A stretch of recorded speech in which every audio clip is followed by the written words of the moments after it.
حوصلہ بھی کم ہوتا ہے، اللہ نے انہیں عقل بھی کم دی ہوتی ہے، اس کی حکمت کا تقاضا ہے۔ اور پھر جو بی بی امیر ہو وہ کبھی غریب ہو جائے تو اس کے لیے جینا مشکل ہو جاتا ہے۔ غریب آدمی امیر ہو جائے تو گزارا ہو جاتا ہے، اور خدا نہ خواستہ امیر اگر غریب ہو جائے مشکل ہوتی ہے۔ سیدہ طیبہ طاہرہ حضرت ختیجہ الکبریٰ رضی اللہ تعالیٰ عنہ مکے کی ملکہ تھیں۔ آپ فرماتی ہیں 20 نوکرانیاں تھیں میرے گھر میں۔ توجہ ہے میری بات پر؟ یہ آگے آگے والوں کو سمجھ آ رہی ہے، کوئی ہاں نہ کر رہے ہیں، پیچھے والے تو بالکل گمسم ہیں۔ بھائی دوستو توجہ کرنا میری بات پر۔ مکے کی ملکہ 20 عورتیں کام کرنے والی، فرماتی ہیں کبھی پانی کا گلاس بھی اٹھ کے نہیں پیا تھا۔ اللہ۔ پھر اسی بی بی نے حضور کی غلامی اختیار کی، پھر کلمہ پڑھا۔ ظہر کے وقت ابن اسحاق کہتے ہیں ظہر کے وقت انہوں نے اپنا مال حضور کے قدموں میں سارا پیش کر دیا۔ عصر سے پہلے پہلے میرے نبی نے ہر چیز اللہ کے رستے میں تقسیم کر دی۔ جس کی 20 کنیزائیں تھیں، پڑھو کنز الاموال، یہ حدیث اختلاف روایات کے ساتھ بخاری میں بھی موجود ہے۔ حضرت ابو ہریرہ رضی اللہ تعالیٰ عنہ فرماتے ہیں کہ سیدہ طیبہ طاہرہ حضرت ختیجہ الکبریٰ کے بارے میں محبوب نے فرمایا کہ ختیجہ میرے لیے کھانا پکا کے باورچی خانے سے نکلی، خود حضرت ختیجہ کپڑوں پہ پیوند لگے، خود چولہا جلایا، خود چولہا جلایا۔ اور وہ بی بی جس کے پاس ہر گھنٹے کے بعد نیا سوٹ تیار پڑا ہوتا تھا، اس کے کپڑوں کو پیوند لگے۔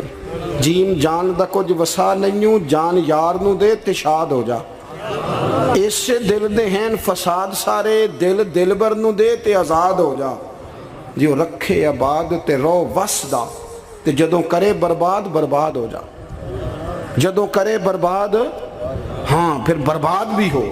صرف سکھ لینے کے لیے نہ ہو، وَلَنَبْلُوَنَّكُمْ بِشَيْءٍ مِّنَ الْخَوْفِ وَالْجُوعِ وَنَقْصٍ مِّنَ الْأَمْوَالِ وَالْأَنفُسِ وَالثَّمَرَاتِ۔ یہ تو شہادت گاہ الفت میں قدم رکھنا ہے۔ لوگ آسان سمجھتے ہیں مسلمان ہونا۔ حضرت ختیجہ کھانا پکا کے نکلی، کپڑوں پہ پیوند لگے ہوئے، اور سادے سے برتن میں جب کھانا لے کے آئی نا، حضور کے سامنے کھانا رکھا تو اللہ کے رسول علیہ السلام غور سے سیدہ ختیجہ کو دیکھنے لگے، غور سے دیکھنے لگے۔ حضور کیا دیکھ رہے ہیں؟ تو محبوب فرمانے لگے ختیجہ تیرے آنے سے پہلے پہلے جبریل امین آ گئے۔ ہر واقع کہہ رہے ہیں یا رسول اللہ ختیجہ کھانا لے کے آ رہی ہے، اور رب فرماتا ہے جب ختیجہ کھانا لے کے آئے تو اسے اس کے رب کا سلام کہہ دینا، اسے اس کے رب کا۔ ہاں بھائی جب قربانی آپ دیتے ہیں، قربانی اس وقت جو اعزاز ہوتا ہے وہ بدل جاتا ہے۔ حضرت ختیجہ نے قربانی دی، نبی پاک کی 4 بیٹیوں نے قربانی دی۔ حضور کی کتنی بیٹیاں؟ بول کے بتاؤ، بول کے جی۔ یہاں بڑے دس دے کیوں نہیں جی، کنیاں نہیں، اللہ آپ کو خوش رکھے۔ 4 بیٹیاں حضور کی۔ یہاں بڑے بڑے لوگ اب نا لوگ عمروں کا حساب کرنے لگ گئے۔ مجھے ایک صاحب کہنے لگے جی ایک بندہ کہہ رہا ہے عمر اتنی بنتی ہے تو اتنی بنتی ہے تو 4 کیسے ہو گئی؟ میں نے کہا دین کاؤنٹنگ سے نہیں ہوتا، دین اللہ رسول کے فرمان کا نام ہے، وہ کاؤنٹ کرنے سے دین نہیں بنتا بھائی۔ خود رسول کریم نے فرمایا یہ میری بیٹیاں۔ کب؟ حضور کی ایک صاحبزادی حضرت عثمان غنی کے نکاح میں تھی، انتقال کر گئی، نبی پاک نے دوسری کا نکاح کیا تو صحابہ نے عرض کی حضور بڑے خوش نصیب ہیں، عثمان کو آپ نے دوسری بھی دے دی۔ تو حضور نے فرمایا یہ تو میری 2 بیٹیاں تھیں، یہ تو میری 2 بیٹیاں تھیں، میری 40 بھی ہوتی تو ایک کے بعد دوسری انتقال کرتی رہتی، میں ساری عثمان غنی کے نکاح میں دے دیتا۔ نور کی سرکار سے پایا دوشالہ نور کا، ہو مبارک تجھ کو ذوالنورین جوڑا نور کا۔ تو نبی کریم علیہ السلام کی 4 بیٹیوں نے، پتہ ہے آپ کو 2 بیٹیاں ابو لہب کے 2 بیٹوں سے بیائی گئی تھی۔ وہ جتنا لوگ بلیک میل کر سکتے ہیں نا، ایک تکلیف ہوتی ہے جسمانی، ایک نفسیاتی ہوتی ہے، کسی کو تنگ کرنا، اذیت دینا، بچوں کی طرف سے، ماں باپ کی طرف سے، وہ جو نفسیاتی تکلیف ہوتی ہے وہ آدمی کو بڑا کمزور کر دیتا ہے۔ ابو لہب نے پیغام بھیجا کہ یہاں آپ دین کی تبلیغ چھوڑ دیں ورنہ بیٹیوں کو طلاق دے دی جائے گی۔ یہ جو دکھ ہوتے ہیں نا نفسیاتی ذہنی، یہ کرب ہوتے ہیں، یہ سہانے روح بنتے ہیں۔ ابھی نکاح ہوا تھا، رخصتی نہیں ہوئی تھی، یہاں آپ تبلیغ چھوڑیں یا طلاق دے دی جائے گی۔ میرے حبیب کریم نے فرمایا جو تیرا دل میں آئے کر، لیکن میں پیغام دین لے کے آیا ہوں تو یہ پیغام میں دیتا ہی رہوں گا۔ ان شہزادیوں نے قربانی دی، اصرار کیا، انہوں نے قربانی دی، طلاقیں مل گئی۔ حضرت زینب حضور کی بڑی صاحبزادی، سب سے بڑی شہزادی نبی کریم کی، ان کی بیٹی کے بارے میں صحیح بخاری کی حدیث ہے، صحابہ کہتے ہیں وہ حضور کی سب سے بڑی نواسی تھی جناب زینب کی صاحبزادی۔ جب حضور نماز پڑھنے آیا کرتے تھے تو انہیں ساتھ لایا کرتے، اور حضرت ابو دردہ کہتے ہیں میں نے اپنی آنکھوں سے دیکھا کہ جب حضور قیام میں کھڑے ہوتے تو بیٹی کو دونوں ہاتھوں میں رکھ، میری طرف دیکھیے جی، بیٹی کو دونوں ہاتھوں میں رکھ لیتے، اور جب حضور رکوع اور سجدے میں جاتے تو بیٹی کو نیچے کھڑا کر لیتے۔ حضرت زینب، ان کے بچے بھی تھے پہلے، جناب عمر بن عاص کے ساتھ ان کا نکاح بھی ہوا تھا۔ میری باتوں کی سمجھ آ رہی ہے آپ حضرات کو؟ مجھے دوست کہہ رہے تھے ذرا تقریر لمبی کرنا، میں نے کہا لمبی تو میں کرتا ہی نہیں، خیر الکلام ما قل و دل۔ لمبی تقریر، اعلیٰ حضرت رحمۃ اللہ علیہ نے لکھا ہے کہ کسی بندے نے کسی کا وقت ضائع کیا تو اس نے بھی قیامت میں حساب دینا ہے۔ کوئی بات کھینچ کے کر لی جائے، کسی کو ذرا آگے لے جایا جائے، کسی کو پتہ ہے نا ہمارا نعت کا کہتا ہے میں آخری شعر پڑھن لگا تو میں کہنا ایک واری پڑھی جی، ایک شعر 17 واری پڑھیے تو آخری نہیں ہوں، میں 2 شعر پڑھنے میں کہ 2 واری پڑھی۔ اب ایک اور بیماری بھی لگی ہے، ایک جگہ میں حاضر تھا تو کہنے لگے حضرت صاحب میں تو انواج ایک نواں کلام سنانا ہے۔ میں کہ تو مہربانی کر کے مینوں کو پرانا ہی سنائی، نویں باز سوارے بھی کرنے پیندے نے، پرانا سنا، کوئی پیر میر علی شاہ صاحب کا سنا، اعلیٰ حضرت بریلوی کا سنا، مولانا حسن رضا کی کوئی بات سنا، یہ کیا بات ہوئی؟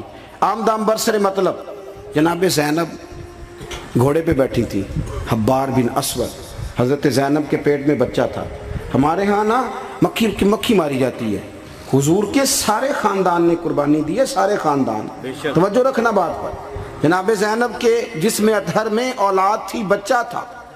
حبار بن اسود نے نا وہ بیٹھی تھی گھوڑے پہ تو نیزہ مارا، گھوڑے پر یا اونٹ پر، گھوڑے کو نیزہ مارا، گھوڑا تیز دوڑا، جناب زینب گھوڑے سے گر گئی، ان کے پیٹ میں بچہ تھا، ضائع ہو گیا۔ پھر وہ کافی دیر علیل رہیں، اسی بیماری سے ان کا وصال ہوا، وہ شہید ہوئی۔ بڑی تکلیف ہوئی نبی کریم کو، بڑی تکلیف۔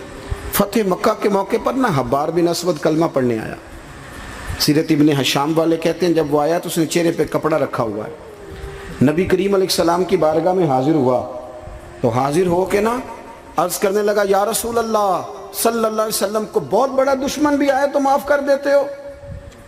حضور خاموش ہیں، گردن جھکی۔ پھر کہنے لگا بہت بڑا دشمن بھی آئے تو معاف کر دیتے ہو؟ حضور خاموش ہیں۔ تیسری دفعہ اس نے چہرے پہ نقاب ڈالا تھا نا، حضور بڑا دشمن بھی آئے کلمہ پڑھے تو معافی ہے؟ حضور نے چہرہ اٹھایا تو آنکھوں میں آنسو تھے۔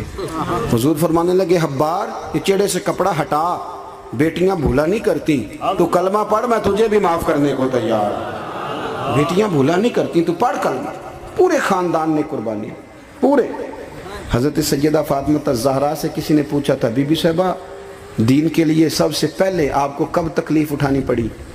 تو حضرت فاطمہ فرماتی میں چھوٹی سی تھی جب میری اماں وصال کر گئی، اور جب جناب ابو طالب وصال کر گئے تو مجھے کسی نے پہلے دن جب میں نے یہ تکلیف دیکھی اور صحیح کسی نے مجھے آ کے بتایا کہ فاطمہ نبی پاک علیہ السلام نا حرم کعبہ میں سجدے میں تھے، اونٹ کی اجڑی بڑی وزنی ہوتی ہے، حضور سجدے میں تھے، ابو جہل نے 2 لوگوں سے کہا تو انہوں نے اونٹ کی اجڑی لا کے نا نبی پاک کے سر پہ رکھ دی۔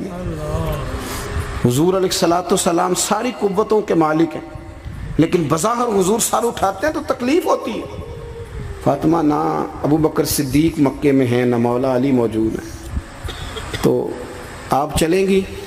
بی بی صاحبہ کہتی ہے میں اس عمر میں چہرے پہ نقاب ڈال کے نکلی، اس عمر پہلے دن نکلی، اماں چلی گئیں، پہلے دن میں نکلی، اور جب میں حرم کعبہ میں گئی تو میں نے لوگوں کو اپنے باپ پر معاذ اللہ ہنستے ہوئے دیکھا۔ کہتی میں نے کھینچ کی اجڑی حضور کی اتاری، نبی کریم نے میرا چہرہ دیکھا تو حضور رو پڑے۔ فاطمہ تو کیسے آئی؟ حضور مجھے اطلاع ملی۔ سیدہ پاک کہتی ہے میں نے حضور کو انگلی تھامی نبی پاک کی، اور میں حضور کو آب زمزم کے کنویں پہ لائی، نبی کریم بیٹھ گئے، میں نے پانی نکالا، حضور کی زلفوں کو دھویا، اور پھر میں نے کہا اللہ انہیں برباد کر دے جنہوں میرے بابا کو تکلیف دی ہے، انہیں برباد کر دے جنہوں تکلیف دی ہے میرے بابا۔ حضرت ابو ہریرہ فرمایا کرتے تھے جن کے لیے سیدہ نے اس دن دعا کی تھی وہ سارے بدر میں مارے گئے، سارے بدر میں قتل ہوئے، ایک ایک شخص نے تکلیف صحیح صاحب، ایک ایک شخص. آپ کو پتا ہے منافقوں نے سیدہ عائشہ صدیقہ پہ الزام لگا دیا تھا. جاگ رہے ہو؟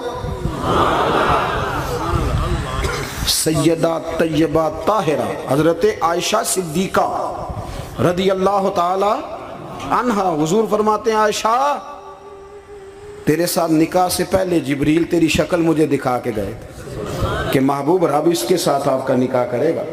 اتنی پاک باز عورت، دین کا چوتھا حصہ حضرت عائشہ صدیقہ سے مروی ہے. حضرت عائشہ صدیقہ کی حدیث ہم نکال دیں، عورتوں کے مخصوص مسائل پر ہم قوم کو جو ہے وہ کسی طریقے سے قائل نہیں کر سکتے. ہم وہ پورا باب کو کیسے قوم کو دیں گے جو عورتوں سے متعلقہ ہے.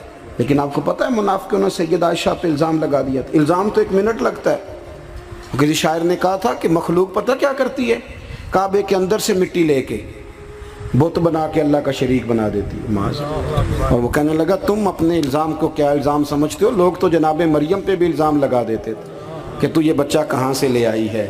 کہنے لگا مخلوق تو فنکار ہے اس درجہ کے پل بھر میں، سنگے در کعبہ سے بھی اصنام تراشے.